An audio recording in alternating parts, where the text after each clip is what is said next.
Thanks for being here, everyone. It's good to see you. We call this presentation Teaching Outside the T, and we're taking, as kind of our starting point, we're using a quote from George Sanchez, who is a professor at USC. He's one of the consultants that we worked with at this conference. And if this is a quote that I think a lot of us would share the values of it, but it resonated with us and kind of what's motivating us to think this way. So he says, if we've accepted a student into the university, we then have the responsibility to serve that student. And most of you have been here at Lee for a little while, even if you're brand new, you've probably already figured out, we admit a diverse array of students. Mm-hmm. It's easy to serve the top performers. They're fun, they come to your office, they work on interesting projects, they're engaging, they're grateful. That's easy. It's sometimes very much harder to serve the lower performing groups or the students who aren't sure they even want to be in college, or the students who aren't sure they want to be at Lee. And so what we want to do today is focus a lot on those students. We're going to cover basically two main topics. In a minute or so, Jennifer's going to come up and talk a little bit about how you can engage students who fall into this category that we're just calling underserved. So these could be students of low economic status, students who are first generation college students, students who are members of racial or ethnic minorities, students who are in any way outside the typical picture of what we have for a college student. And so there are a lot of different terms. We decided underserved kind of includes everybody. And then I'll come back at the end and I want to talk in some very concrete terms about some things you can do with your course assignments to make them more effective for all your students, whether they're in this underserved category or not. But first, I thought I'd answer the question: what is this T thing? If you're outside it, what is this model? And basically, when we talk about the learning T in a classroom, the learning T is this group of students right across the front, and these students who are like right in my direct eye line. Okay, so you guys, you are likely to be high performers. You are engaged. You are good. You guys, great. You guys. Like Bursma is going to be trouble back there, okay? Over here, and like my busy band is back there. Okay. Now, I realized when you came in today, some of you didn't actually have a choice of where you sat, okay? So this really is not a judgment on you. But if you can think about a typical classroom, when students do get to choose their own seats, there are always some who will be right here, you know, in the direct position to absorb all of your wisdom. And there are always going to be some who put themselves back in the farthest corner. They might still be excellent students, but from the very start, they're signaling to you that they're a little bit removed for some reason. And maybe they're just introverts and they just like, you know, they don't like a lot of distraction when they study.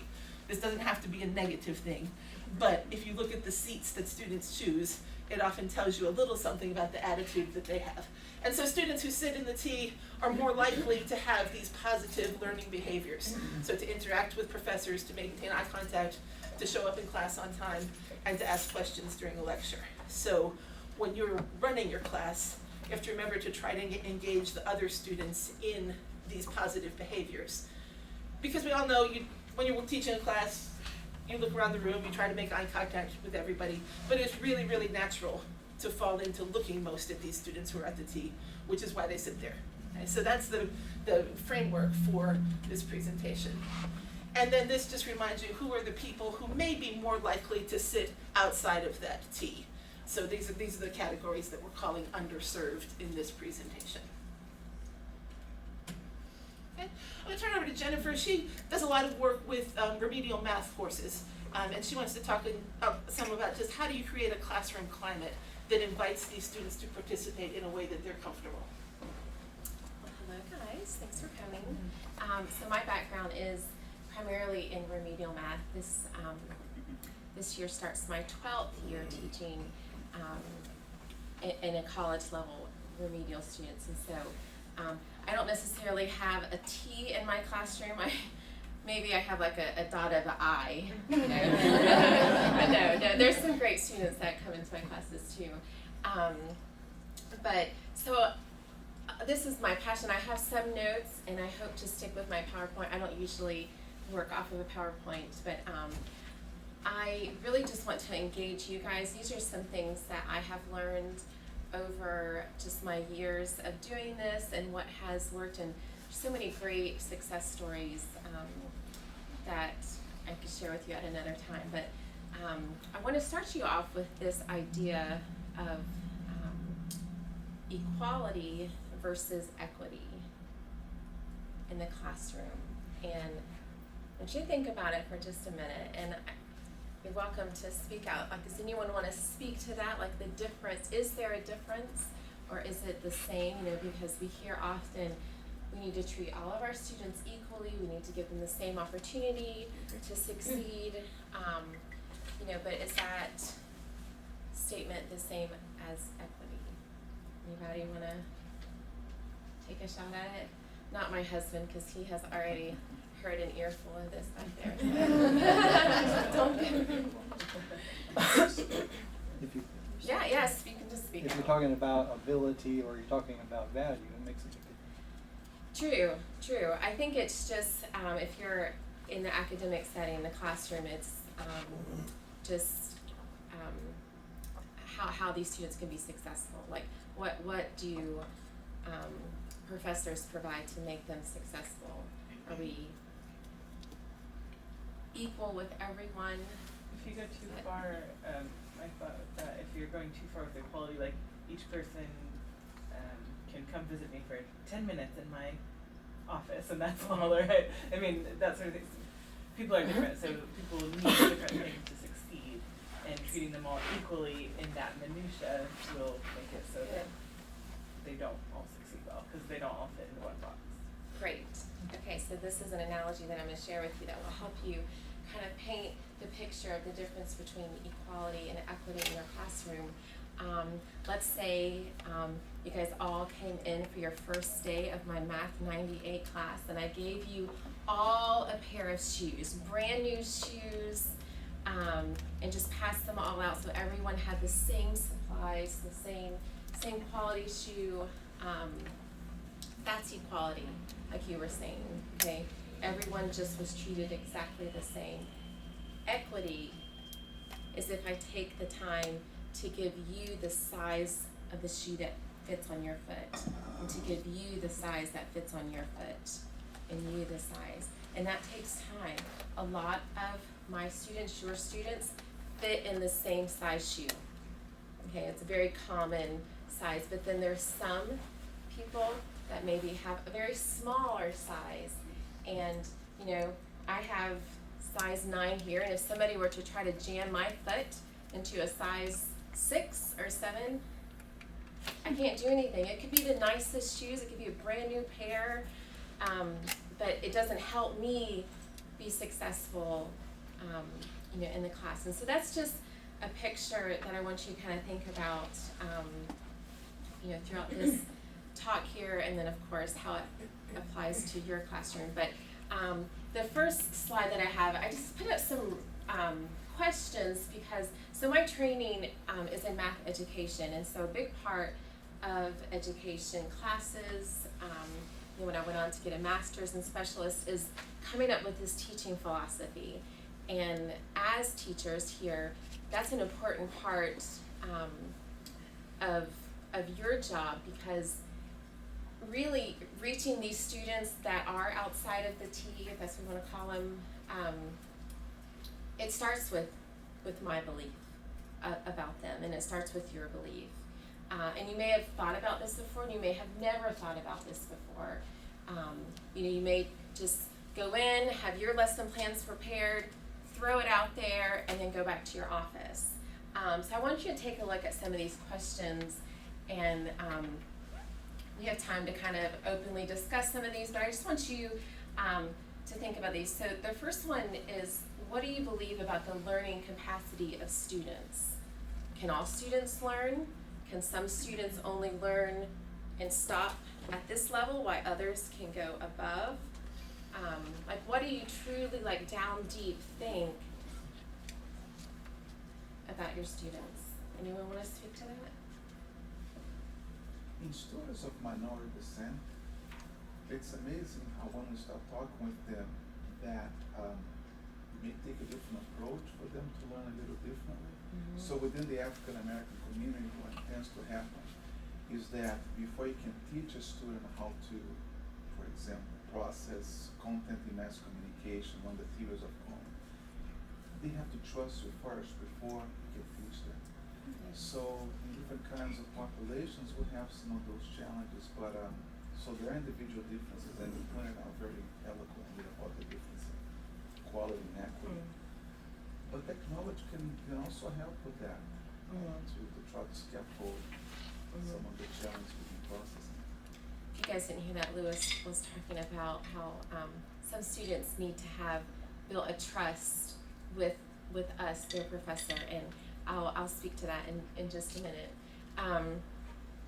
So some of these other about, and this second one really relates to the first one too. Can any student make significant improvements? So of course, you know, like Rachel said earlier, Lee accepts a wide range of students here at Lee, and you know, can someone who comes in to Lee with an ACT math of 15, can they become you know, successful and graduate and, you know, leave here with a degree and get a great job? So that's something too that is important for you just to settle in yourself of, can all my students do this? Can they all learn? As opposed to this idea, this negative idea of they shouldn't be in college to begin with. Okay, so a big part of my my topic here, I need to move on, is the classroom environment. It's a big piece for me, and it really ties in nicely to what he just said about my students have to trust me. So I teach math, which is probably the subject that my students hate the most, and so when they come into my class next week, I mean, they're already like protesting, right? Just like, I hate this class, I don't want anything to do with it. And so I have to work really hard to build a classroom environment before I do any math. I won't teach any math next week because of this trust idea. So actually, let me just move on, so I'll stay on task here. So the first week is really, really important to me. I get nervous the first week of school because it's so important to set up this classroom dynamic, and there's a lot of working pieces to that, and it's something that I've practiced for a really long time over the years, and it's something like I hope to give you like some practical tips that you can take in your classes. I know some of you teach larger classes in a lecture hall, and some of you teach in a traditional classroom space like I do. But just want to share a couple of things that I do that really helps with this climate in the classroom. The first thing I do is I deliberately set time apart in the class these first couple of days for the students to interact with one another and for me to interact with them. And it can look differently in different environments or how you want to run it, but like these are very simple things like icebreaker games.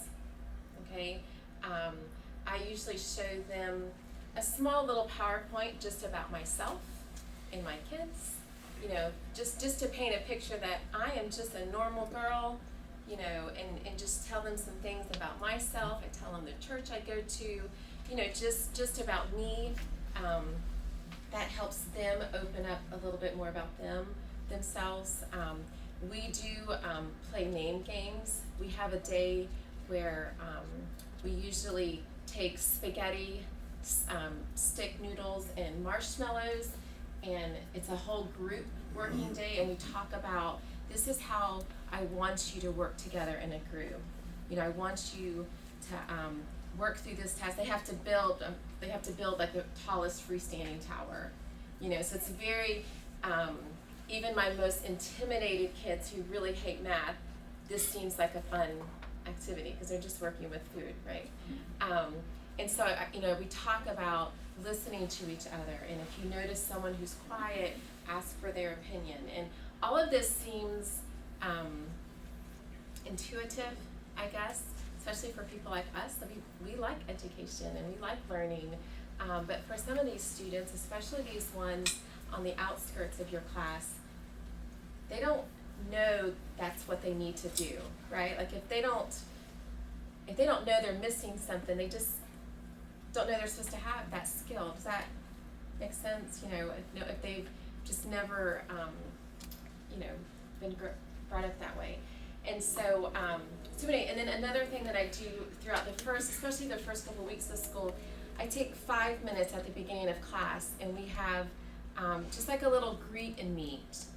I ask them, I was like, okay, I want you can't meet someone right next to you, but I want you to go across the room, introduce yourself to someone, give them a rundown, where you live in, what you're doing at Lee, how'd you get here, and I let them talk for a few minutes, and sometimes I will join in the conversation with them, and if I do that a couple times over the first month of school, eventually everyone pretty much knows almost everybody and a little bit about each other as well.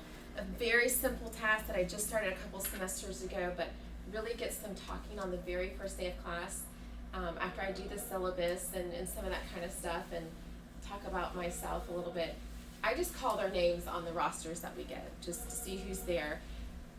And then I ask them, tell me the last movie that you watched. Okay, because that's a quick way to connect people. And before I know it, somebody will say a popular movie, and this person over here will be like, oh, I've always wanted to see that movie. Did you like it? And then, and it's just these like connections bouncing across the room. It's beautiful. And so this is what I mean, like this classroom environment. It just takes just a few minutes, out of your time, but the benefit further down the semester is that they're comfortable. My attendance in my remedial math class, I think, is exceptional. They want to come to class because they're known in that class. They have a name in that class. People know about them. I see them in the cafeteria eating together. And it's just a beautiful thing. They come, they'll ask questions. Early on in the semester, they'll start leaning over and helping each other. And, this was a class that they came in, right, protesting, I hate this class. And so, let me continue.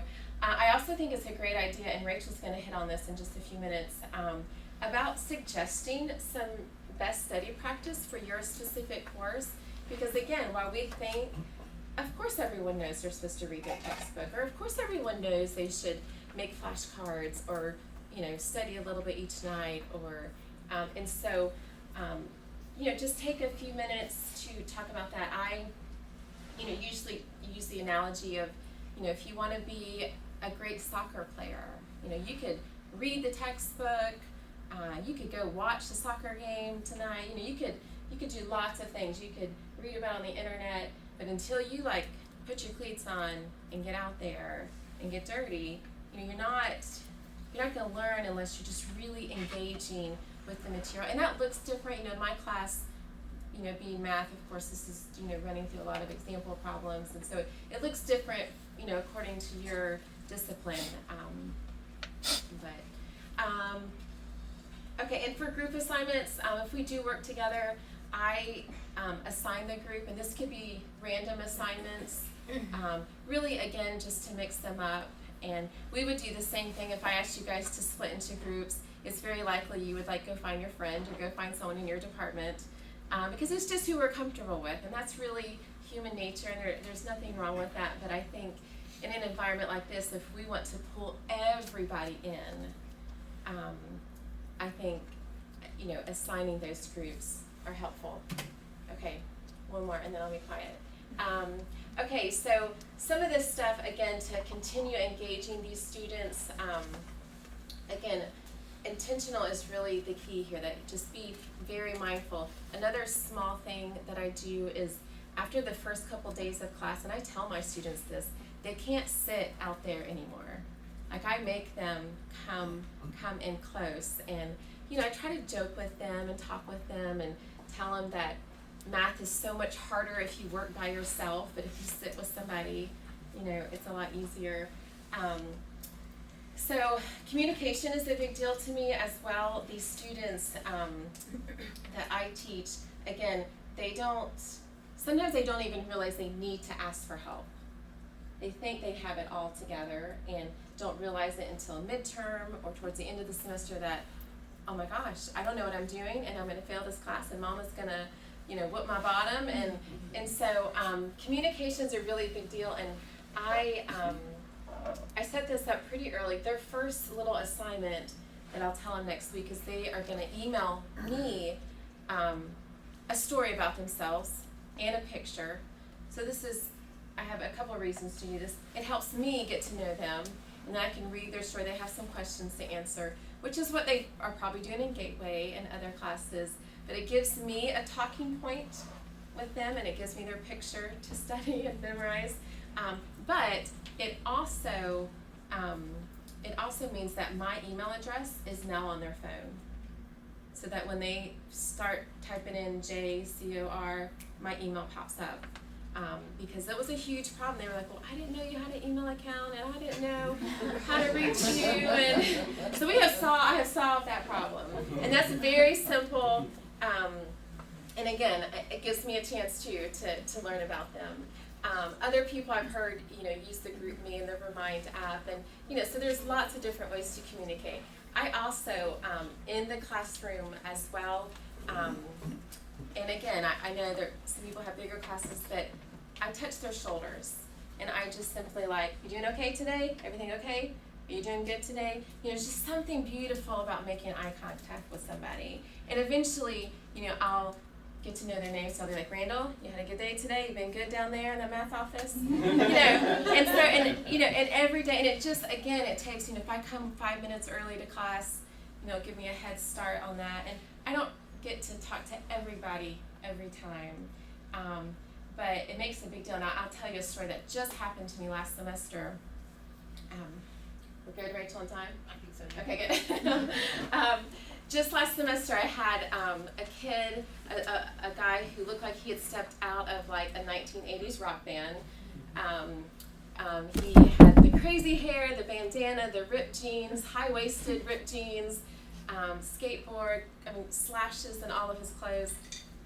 Did not fit the typical Lee student. He was in my class though, and nobody really talked to him. He's just kind of an oddball. Constantly had Pokemon Go on his phone. I'm like, my 11-year-old does that too, but you are in college. And so anyway, I engaged with him as if anyone else, the shoulder touch, hey, how you doing? Are there any Pokemon in my room? Like, just to touch with him a little bit and get on his level. And he always left first. He was out of here. One of the last days of classes, a few months ago, he was still packing up slowly, which is unusual, but I was too, erasing the board and packing my stuff up.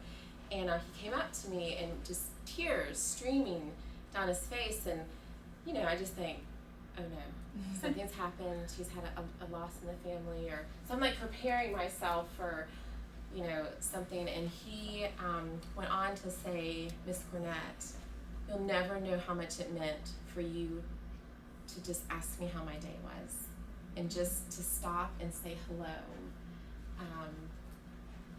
I was not expecting that at all, not from him. And he just went on, and just tears just streaming down his face, and then he just said, thank you, and he left. So he didn't pass my class. Okay, we have a pass-fail in remedial math. He got no credit because he came to that class every single day. His math skills are not ready for him to move on, but something happened to him, and he felt valued in that class in such a way that it touches me. Kind of like Christine mentioned this about this imprinting your heart, and even Linda the day before, the care and being cared for. And I'll just never forget him. And I want to look him up and see if he's back and check on him. And so you just never know what a smile or a simple hello could do for your students.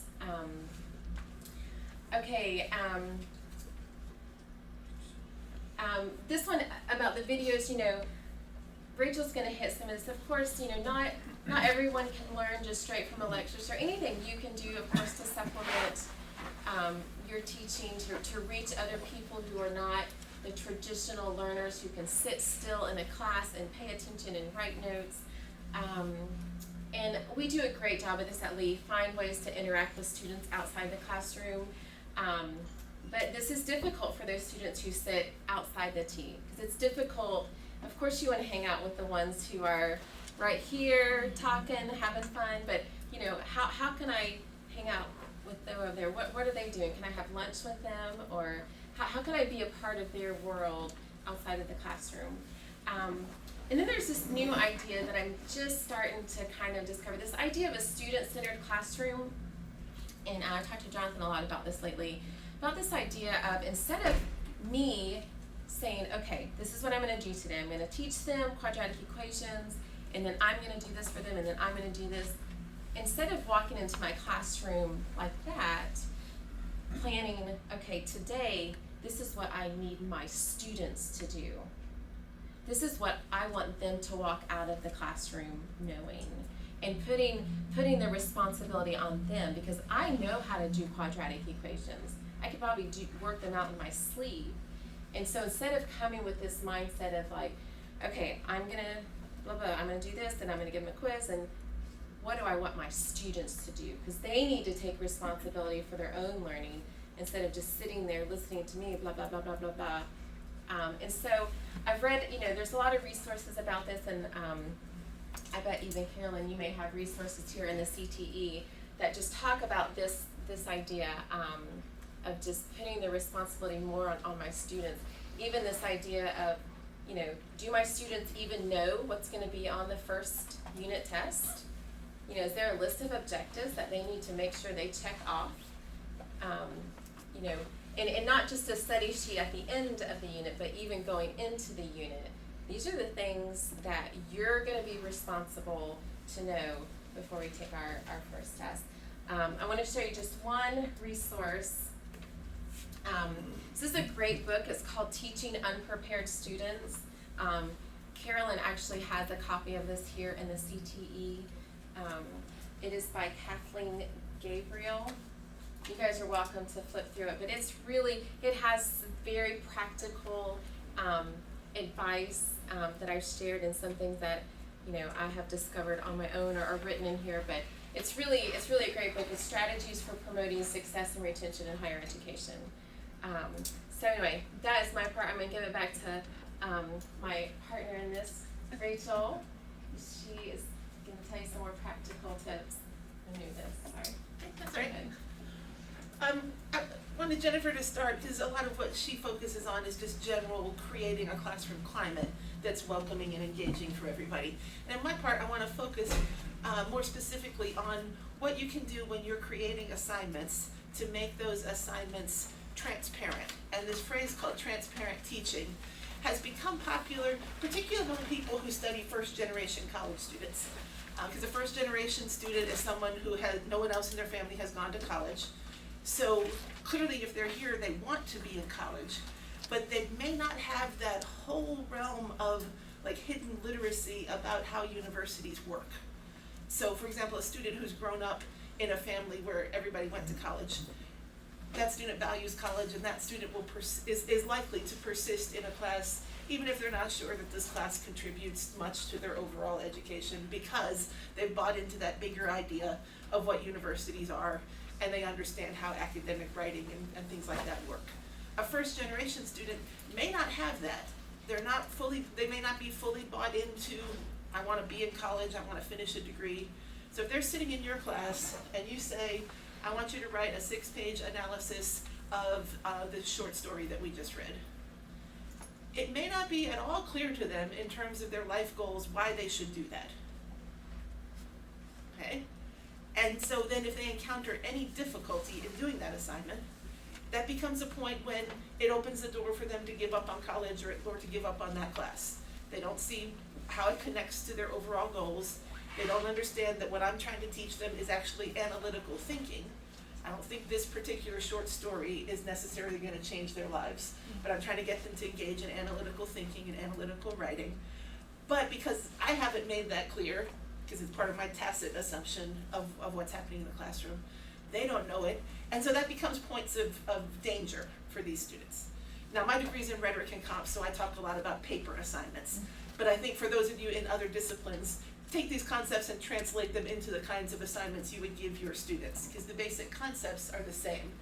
So the fundamental assumption here of transparent teaching is that actually the most important thing we want our students to do is to leave our classes knowing how to learn.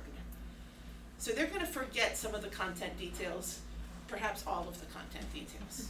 Okay? I mean, we do want them to retain some. I know we've got nursing faculty on the front. Yeah, you do clearly, and I don't mean to dismiss that. Clearly, you want your nursing graduates to remember some stuff. Okay? And yes, and all the rest of us fully support you in that. So I don't mean to dismiss content knowledge, but do you see what I'm getting at here? That each individual detail is a thing that may be important. But for a student who's not sure yet how to succeed in college, or not sure if they even want to be in college, giving them the tools so they understand how to think and how to learn in a lot of different contexts, and when they understand why they should do those things, that's what gives them the ability or the greater likelihood of persistence. So, I did a presentation yesterday about plagiarism, so I'm going to start here by highlighting my sources, okay? There's a scholar named Marianne Winklemas who's done a lot of research in transparent teaching, and the things that I've taken, that I'm presenting to you today, I've taken from her articles, because they're clear and they're concise, and I thought I'll just use her framework and explain it to you. There's a bibliography slide at the end if you do want to read the whole thing.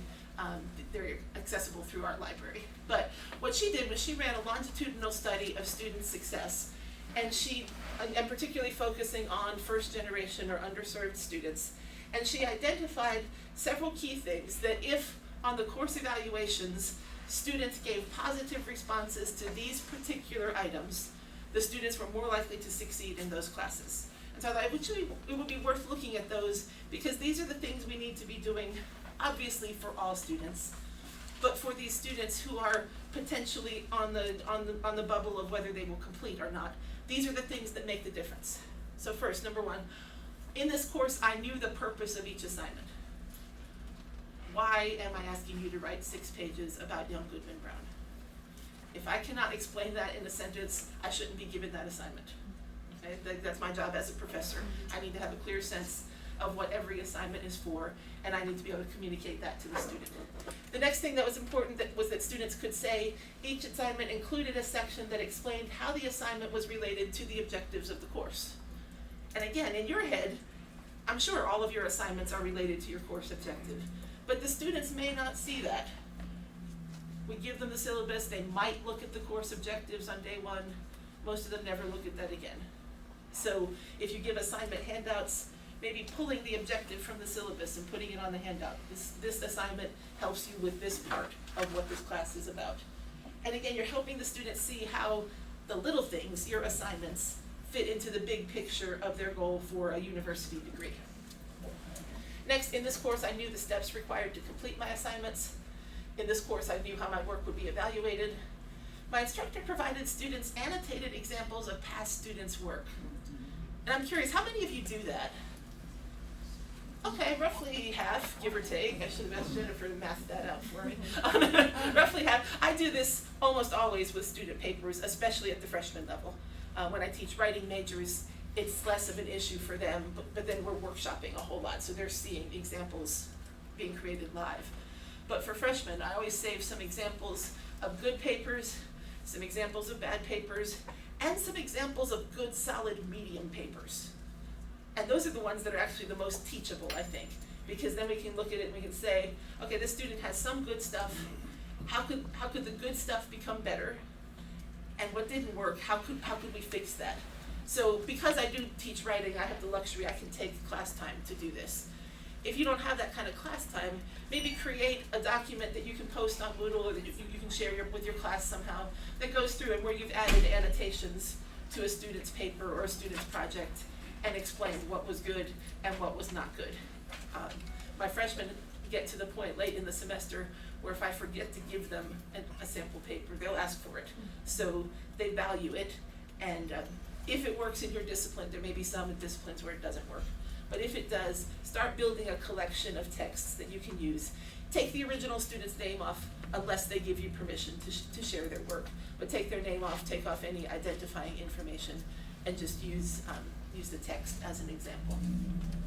And then the final one that was statistically significant in this study, my instructor provided tools I could use to assess the quality of my and others' works. This could be like a rubric, could be a scoring checklist, could be any kind of instrument that you design. I've done several presentations here about developing rubrics, so I tend to use those. Again, they don't work for every professor or every discipline, but if you can make explicit in some way exactly how you will assess this assignment, and then if you have time, let your students practice. Like I give them the rubric and I give them a paper. I say, okay, you guys work in small groups, you get to be English teachers today. You assess this paper. My students are always way meaner than I would be. They are not forgiving of other student writers' errors. And then we have a little chat about that. I say, if I responded to your paper with the venom that you unleashed on this paper, how would you feel? It's a little moment of self-reckoning for all of us. I'm probably selfishly trying to get them to appreciate me more. But what I'm trying to do is then demystify the grading process. That for some students it just feels arbitrary. They think, oh, she doesn't like me, so I got a C. Well, no, that's really not it. I mean, I really work hard to keep personal bias out of it. You got a C because you did these things that I've indicated on my rubric. So whatever works for you, having that available and giving that to students. So I chose to present Winkleman's data in this form because this is what's coming from students. When students at the end of a course could evaluate it and they could say that these things were true, in general that was a course where they were more likely to succeed. And so out of this research then she's currently at UNLV, and she developed a transparent assignment template. It's designed to be used in any discipline, that if you're setting up a major course assignment, you want to think through and probably write out something that follows this model. And you want to give this to your students. So it could be in a handout, it could be posted on a website, whatever you do. But it may mean that for some of you, the way that you give assignments has to become more fully developed. Right? And so there's one section where you just make explicit, what is the purpose of this assignment? So if it's a paper, what skills are we practicing in the paper?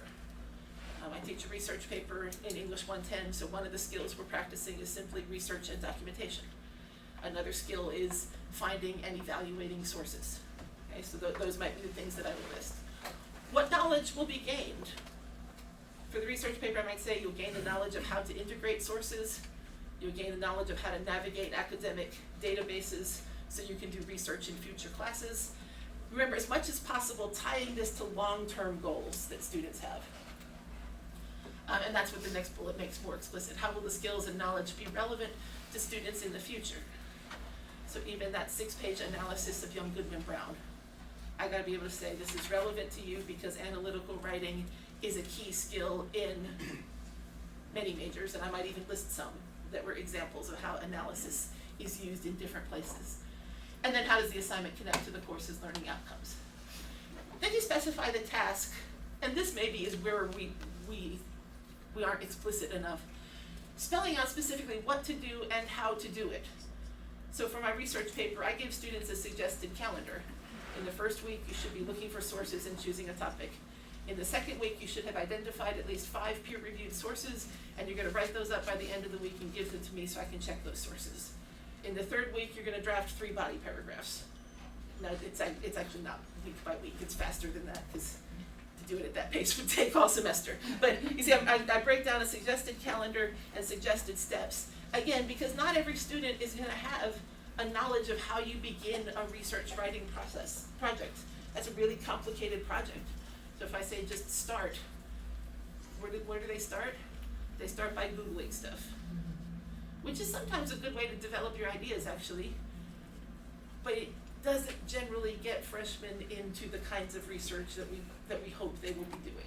So spelling out what are the steps for a student who has never done this kind of assignment, what are the things they should do?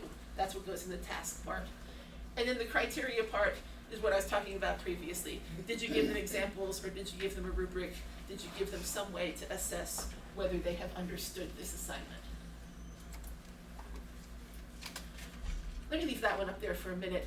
There's one more slide which I can talk about briefly, but I want to pause and see if you have questions or comments, or if any of you have used even a version of this kind of assignment template. So I'd like particularly to hear from some of you who might be in disciplines other than English, since that's my frame of reference. It always colors how I talk about this. Yes?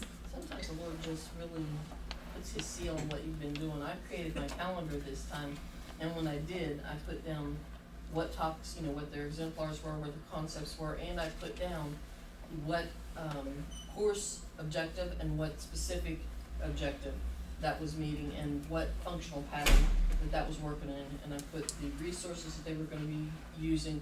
All that stuff's on my calendar, so I feel really affirmed. Because it's like, oh. Yeah. And in this team, like Jennifer has the more emotional part, and I have the more academic part. But I did have a student tell me one time, I love it when teachers do something like that, when they give you a calendar that's so clearly laid out, and then the student said, I love that because it makes me feel cared for. And I thought, oh. Because I'm not generally that kind of person. It's, I mean, I love my students, but that's not me. But the fact that even that does translate to a sense of you looking out for them, and that they appreciated that. So I was surprised and touched that the student talked about it in those terms. Yes? One of the things we have to do when we get, in the nursing department, when we get our accreditation from our nursing accrediting body, we have to connect our course objectives to the assignments in every single course we have, and put it on a grid for the accreditors to see when they come. No, that's great. So you've already got a lot of this built in have to. because of your accrediting agencies. Most of the rest of us don't work under accrediting agencies quite like that. But maybe adopting some of those ways of thinking would be helpful.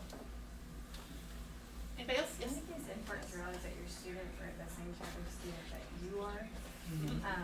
Cause I could probably love the creative freedom to take a vague rubric and do what I want to with it. But that, when a mentor told me that, it was like a light went off in my head, because not everybody is as type A as I am, or would read through the whole syllabus 5 times to make sure they find out what they're doing. So you have to be conducive to those students too. Yeah, absolutely. I mean, all of us are in this room because we love academics on some level. I mean, we love our disciplines, we love lots of things, but we love college classrooms. We can't really assume our students are going to share that. Dan?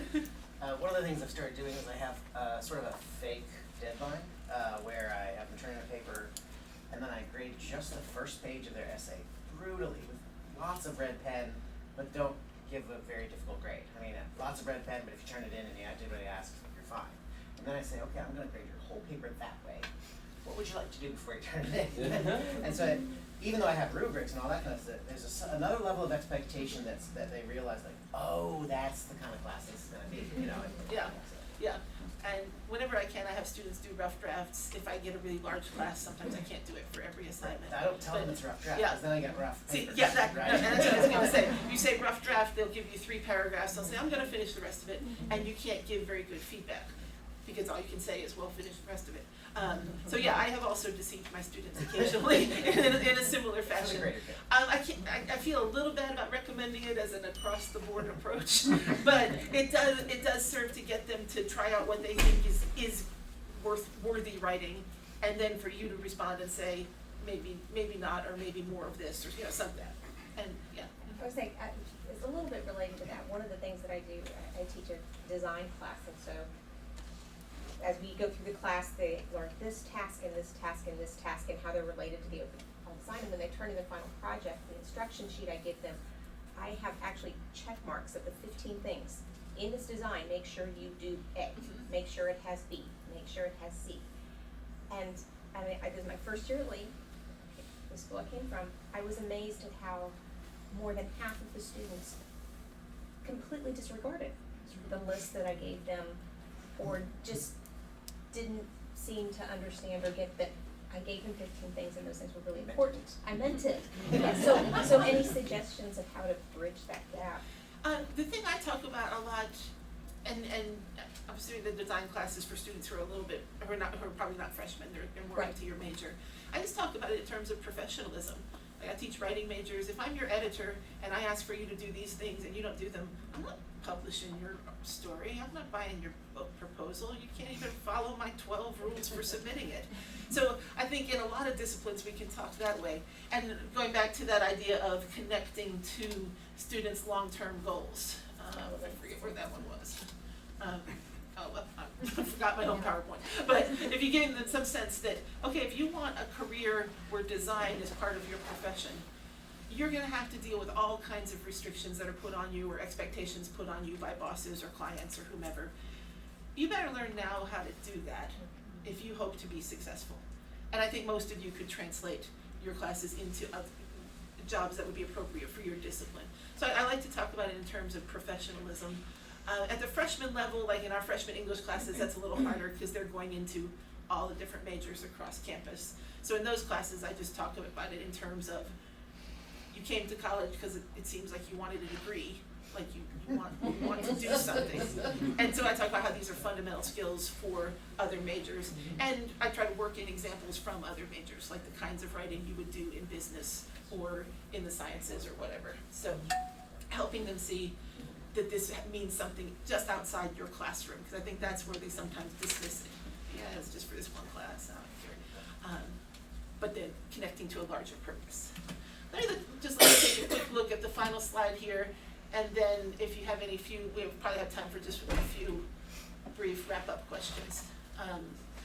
I thought this was interesting just because it breaks out by discipline some of the best practices for using these transparent teaching techniques. So if you're in the humanities, the practices that were most widely reported as positive by students in the humanities were just discussing the assignments, learning goals and rationale, and then debriefing graded tests or assignments in class. Okay. In some of the other fields, though, there were a few other things that showed up. So in the social sciences, also this idea of gauging students' understanding using peer work during class. So this would be like if you've introduced a new concept, pause for 10 minutes, have them work with a partner and try to solve a simple problem using that new concept. And then they might share their results. It's to kind of cement the learning of a new definition or a new process. And so since the social sciences are more likely to focus on that kind of stuff rather than the broader, more philosophical stuff that you might do in a humanities class, I think that's why that one showed up. If you're in one of the STEM fields, then a couple other practices that students really valued there. First, if you can explicitly connect data about how people learn with your course activities. These are the science people. They want data, and they want to know how data applies, and they want to see how this activity is supported by data. Okay, so if you're a science teacher, you probably think that way too. Show that to your students. The thing about peer work also was important to students in the STEM fields. And then discussing the assignment's learning goals before students begin each assignment. In the science fields, this idea that we do this before we even start emerged as a more strongly positive practice than it did in the other fields. Of course, all students are different, but I thought I'd end by sharing this one with you just to see that in your field there might be some of these practices that are more important or more effective with your students than others. And again, this is drawn on research from Marianne Winklemas. So those are all the sources, including the book that Jennifer mentioned earlier in the session. Okay, Jennifer, you want to come back and make a final appearance? Anybody have last minute questions for either one of us or for somebody else in the room?